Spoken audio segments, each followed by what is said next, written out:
Chapter है अपना chemical reaction and equation. क्योंकि यहां से आपको एमसीक्यूज देखने को मिलेगा एक तो, ठीक है। एमसीक्यूज जो है वो पहला यहां से आता है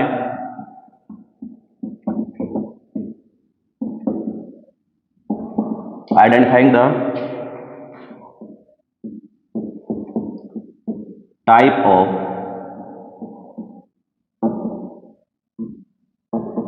केमिकल रिएक्शन, ठीक है। कोई ना कोई आपको एग्जाम्पल गिवन रहेगा जिसमें से आपको क्या करना होगा, केमिकल रिएक्शन का टाइप पता करना रहेगा, ठीक है। तो ये एक एमसीक्यू जो है आपको लगभग देखने को मिल जाएगा, ठीक है। सेकंड, यहां से जो आते हैं आपको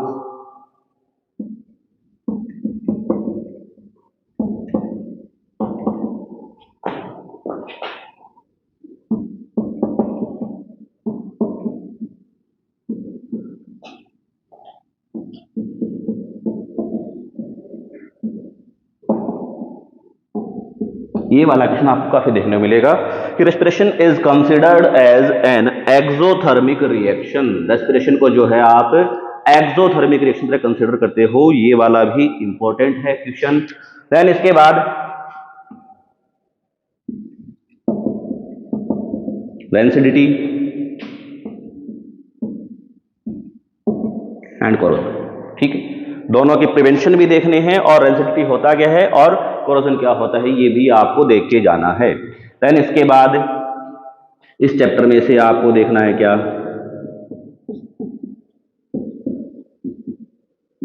टाइप्स ऑफ केमिकल रिएक्शन, ठीक है। तो ये पहले चैप्टर में से आपको क्वेश्चन देखने को मिल जाएंगे। केमिकल रिएक्शन एंड इक्वेशन जो अपना है उसमें से नंबर 1 पे है identifying the type of chemical reaction. आपको एग्जांपल गिवन रहेगा, 4 ऑप्शन रहेंगे उसके अंदर कि ये कौन सी है, कॉम्बिनेशन है, डिस्प्लेसमेंट है, डबल डिस्प्लेसमेंट है, डिकम्पोजिशन है, ठीक है। सेकंड जो है respiration is considered as an exothermic reaction, ये बड़े क्वेश्चन में देखने को मिल सकता है। देन रेंसिडिटी एंड कोरोजन देखने को मिल जाएगा, ठीक है। उसके बाद टाइप ऑफ केमिकल रिएक्शन में से कोई एक या दो टाइप आपको पूछ सकता है, ठीक है। ये आपको बड़े क्वेश्चंस में देखने को मिल जाएंगे, ठीक है। देन इसके बाद जब आप कोरोजन की बात करते हैं तो अपने पास एक क्वेश्चन और आता है यहां से। जब हम कोरोजन की बात करते हैं तो हमारे पास क्वेश्चन आता है कि कोरोडेड आयरन जो होता है उसका रंग कैसा होता है, ठीक है। उसके बाद कॉपर का रंग कैसा होता है और सिल्वर का रंग कैसा होता है। तीनों जो है एक नंबर में पूछे जा सकते हैं। कोरोडेड आयरन का रंग जो होता है ब्राउन होता है, किसके कारण होता है ये पूछ सकता है, ठीक है। कॉपर जो है इसका रंग कैसा होता है, ग्रीन, किसके कारण होता है।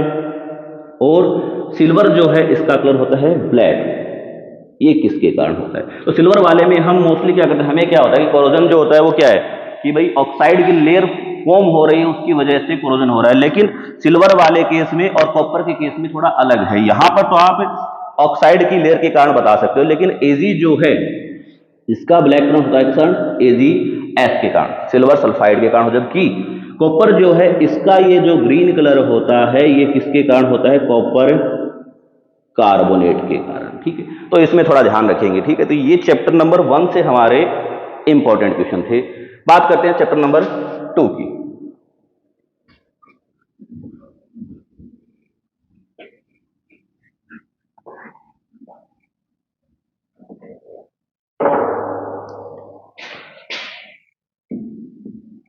चैप्टर नंबर 2 जो अपना वो है एसिड्स, बेसिस एंड सॉल्ट्स। यहां से देखिए, यहां से भी एक एमसीक्यू जो है वो पूछा जाता है, ठीक है। एमसीक्यू क्या पूछा जाता है वो देखिए।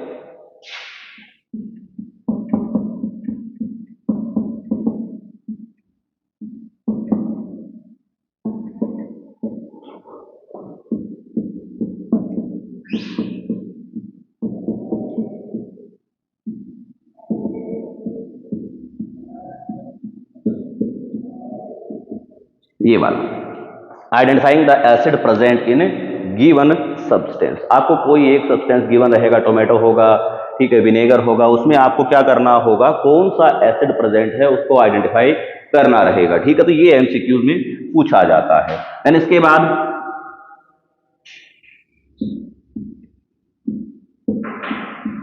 Common name,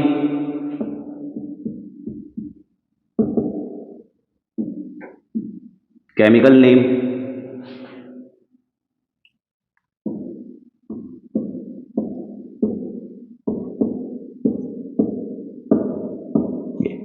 common name, chemical name and formulas of salts जो है यहां से भी एक नंबर का क्वेश्चन पूछा जाता है। ठीक है, जैसे आपको दे दिया जाए NaHCO3, ये आपको एक सॉल्ट गिवन है, इसका कॉमन नेम क्या होगा, इसका केमिकल नेम क्या होगा, ये एक नंबर में पूछे जा सकते हैं। ठीक है, देन इसके बाद अपने को यहां पे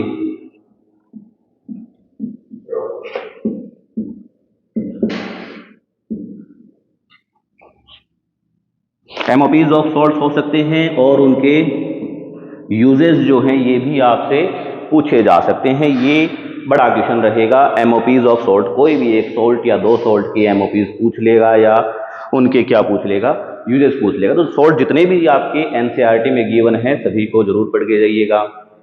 देन इसके बाद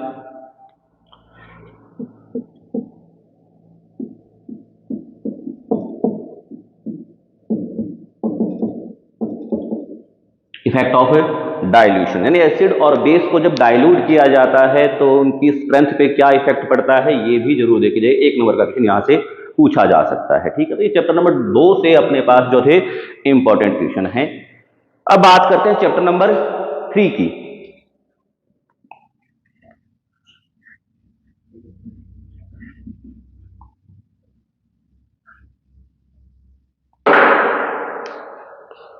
चैप्टर नंबर 3 जो है अपने पास है मेटल्स एंड नॉन मेटल। आसान सा चैप्टर है, 8वीं क्लास में भी आता है। ठीक है, मेटल और नॉन मेटल सभी बच्चों का फेवरेट चैप्टर माना जाता है। ठीक है, बिल्कुल आसान सा है। यहां पे एक तो आपको देख लेने हैं क्या एक्सेप्शंस। ठीक है, जब आप मेटल की फिजिकल प्रॉपर्टी पढ़ते हो, नॉन मेटल की फिजिकल प्रॉपर्टी पढ़ते हो, तब आप देखते हो कि फिजिकल प्रॉपर्टीज के बेस पे मेटल और नॉन मेटल को कैरेक्टराइज नहीं किया जा सकता। तो क्यों नहीं किया जा सकता, वहां पे कुछ एक्सेप्शंस आते हैं। कुछ मेटल्स जो होती हैं वो रूम टेम्परेचर पे लिक्विड होती हैं, रूम टेम्परेचर पे कैसी हैं, लिक्विड हैं।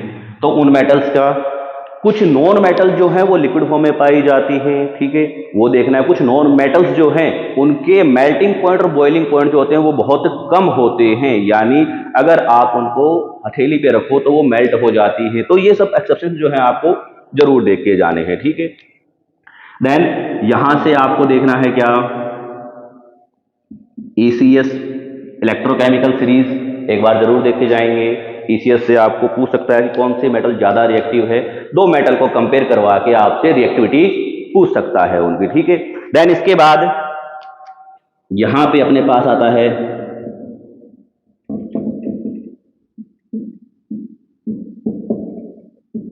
Extraction of metals. और मेटल को एक्सट्रैक्ट करने के आपके पास मेथड्स जो हैं उनमें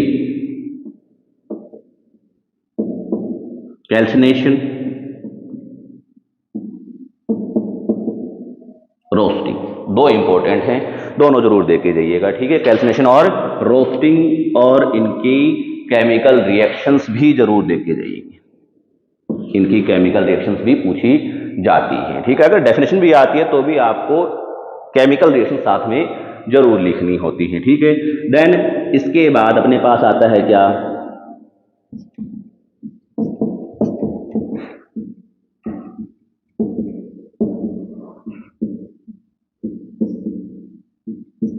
electrolytic refining of metals. Very very very important,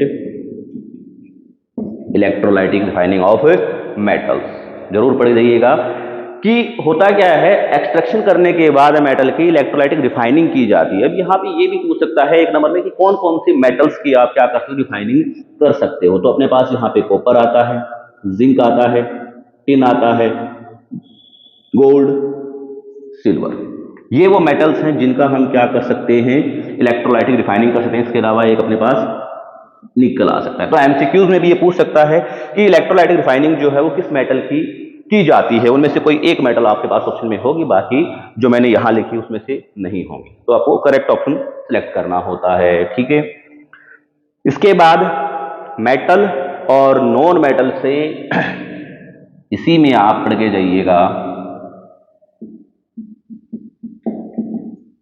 properties of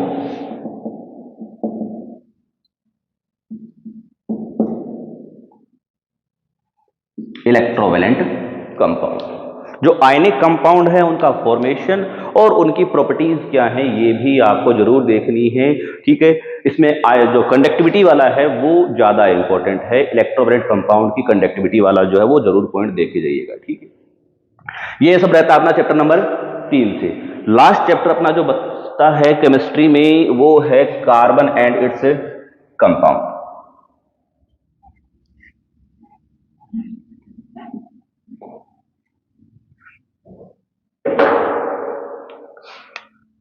chapter number 4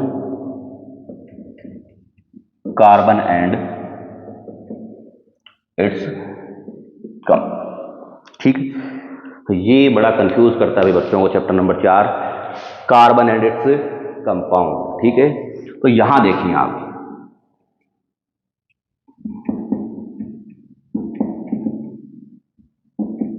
identifying the functional group present in given compound. ये वाला क्वेश्चन जो है एमसीक्यू में रहेगा। आपने क्या करना है, कोई आपको या तो आईयूपीएसी नेम देगा या आपको क्या करेगा, कोई कंपाउंड दे देगा, उसके अंदर कौन सा फंक्शनल ग्रुप प्रेजेंट है वो आपने आइडेंटिफाई करना रहेगा। ठीक है, तो ये एमसीक्यू में बहुत बार पूछा जाता है। फॉर एग्जांपल जैसे आपको एग्जाम में दे दिया प्रोपेनॉन, ठीक है, कि प्रोपेनॉन के अंदर कौन सा फंक्शनल ग्रुप प्रेजेंट है।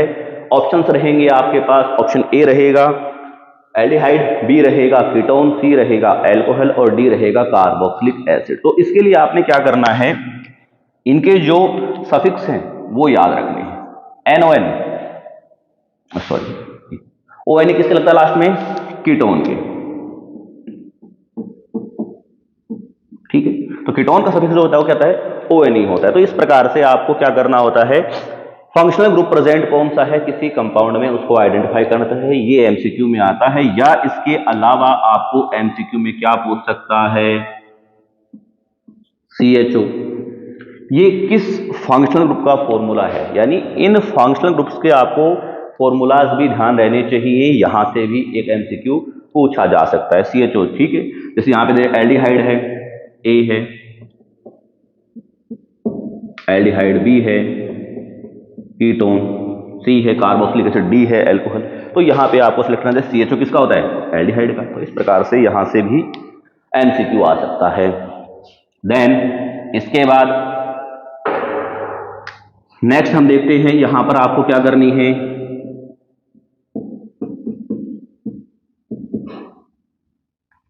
आईयूपीएसी नोमेनक्लेचर जो है वो आपको जरूर पढ़ के जाना है, इंपॉर्टेंट है, पूछा जाता है 2 से 3 नंबर में। आईयूपीएसी नोमेनक्लेचर आपको जरूर से पढ़ जाना, ज्यादा हार्ड नहीं आते हैं, 10th क्लास तक इजी से आते हैं, जरूर पढ़ के जाएंगे किसको, आईयूपीएसी नेमिंग को। देन इसके बाद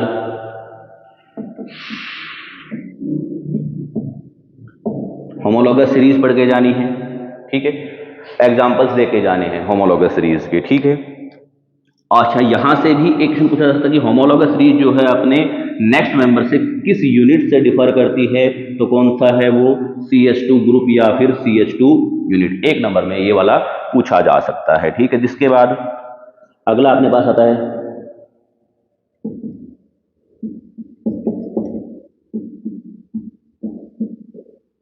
क्लीनिंग एक्शन ऑफ सोप। यहां से बड़ा क्वेश्चन बनता है 4 से 5 नंबर का, क्लीनिंग एक्शन ऑफ सोप से। ठीक है, मिसेल फॉर्मेशन वाला जो क्वेश्चन है वो ये वाला है। ठीक है, देन इसके बाद ये चैप्टर थोड़ा लेंदी है और रखेंगे हम इसमें कुछ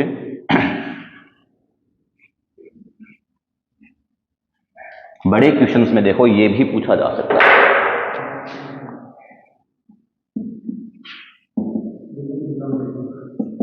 chemical reaction of carbon compounds. Chemical reaction of carbon compounds जो हैं ये से पूछी जा सकती हैं, जिसके अंदर आपको मेनली कौन देखने को मिलेगी, कंबशन देखने को मिल जाएगी। सेकंड आपको ऑक्सीडेशन देखने को मिल जाएगी। थर्ड आपको सब्स्टिट्यूशन रिएक्शन देखने को मिल जाएंगी। ठीक है, तो ये वाला अपने को देखने को मिल सकता है। ठीक है, नेक्स्ट इसके अंदर जो है अपने पास कौन सी आते हैं,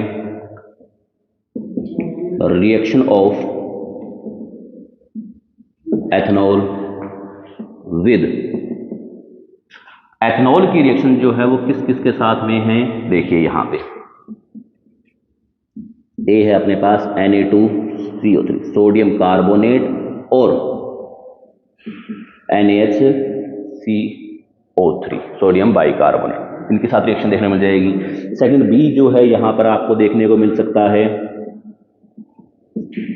एसिटिक एसिड्स के साथ में एसिटिक एसिड में मिल जाएगी। थर्ड जो है आपके पास यहां पे रिएक्शन विद NaOH और बेस लिखा मिल सकता है, ये भी अपने को यहां पर देखने को मिल सकती है। ठीक है, तो ये कुछ इंपॉर्टेंट रिएक्शंस हैं आपके पास। ठीक है, अच्छा एक ये वाली जो है इसी को हम क्या कहते हैं, एस्टरिफिकेशन रिएक्शन। ठीक है, तो ये वाली रिएक्शंस आपको देखने को मिल सकती है, इनको जरूर पढ़ के जाइएगा। ये तीन रिएक्शन और ये वाली रिएक्शन जो है ज्यादा इंपॉर्टेंट, ये मेनली 4 चैप्टर अपने पास जो केमिस्ट्री के थे उनमें ये इंपॉर्टेंट पोर्शन रहता है। अगर आप ये सब पढ़ जाते हैं तो आप डेफिनेटली एग्जाम में अच्छे मार्क्स स्कोर कर पाओगे।